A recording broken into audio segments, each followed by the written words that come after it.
করব পটল পোস্ত। তো আর এর জন্য পটলটা কেটে নিয়েছি, ছিলে নিয়ে ও হালকা একটু লবণ মিশিয়ে এটাকে একটু ম্যারিনেট করে নেব।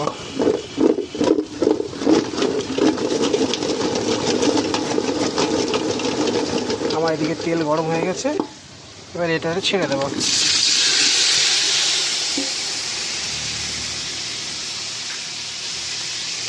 এটাকে একটু ভালো করে ভেজে নেব।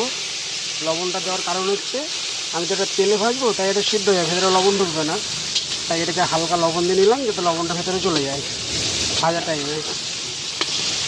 বাস এটা একটু নেড়ে চেড়ে একটু ঢেকে দেবো, আবার ঢাকাটা খুলে নেড়ে ভেজে তারপর তুলে নেব। এটাকে হয়ে গেছে, এটাকে ঢেকে দেবো, ঢাকনা দিয়ে একটু সেদ্ধ করে নেব। এবার ঢাকাটাকে খুলে নেব।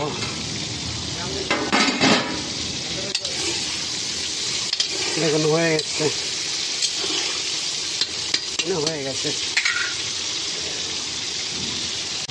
এবার এগুলোকে এক একে তুলে নেব।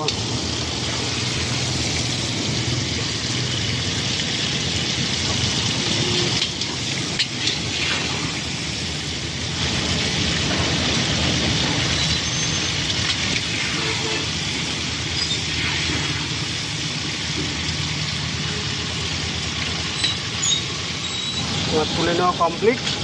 এবার এটা রেডি করতে কি কি মশলা দিচ্ছি আপনাদের দেখাচ্ছি। এখানে আছে পোস্ত, চালমগজ, সর্ষে ও কাঁচা লঙ্কা। তো এটাকে পেস্ট করে নেব।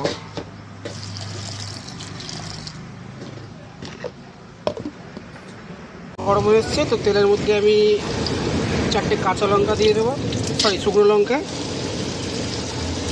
আর একটু কালো জিরা ফোড়ন দেবো।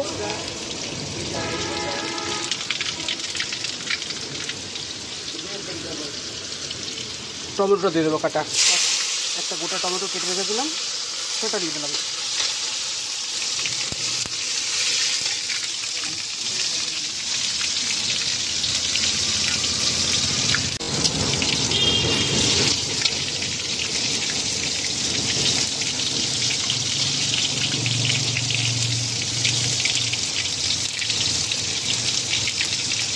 এবার এই তৈরি করা মশলাটা দিয়ে দেবো।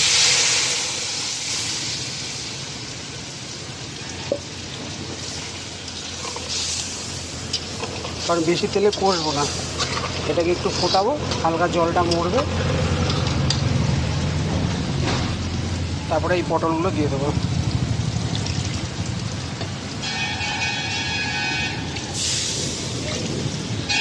দেখুন আমার ওটা মশলাটা হয়ে গেছিলো, তো লবণ হলুদ দিয়েছি, দিয়ে পটলটা দিলাম।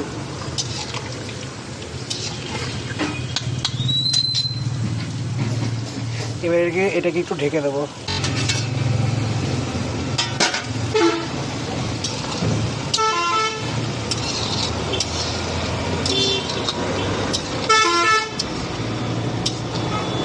আমার পটলটা রেডি।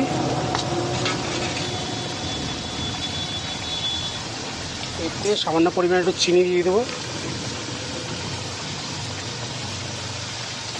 যাতে এর একটু চিটকোটে ফ্লেভার থাকে, সেটা কেটে যাবে।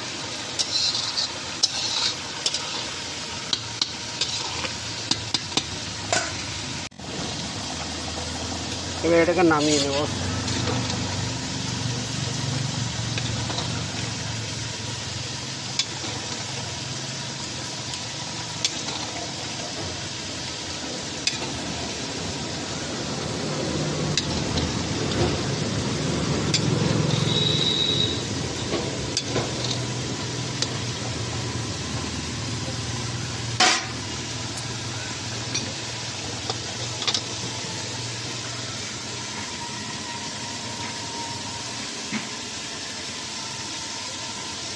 এটা কমপ্লিট।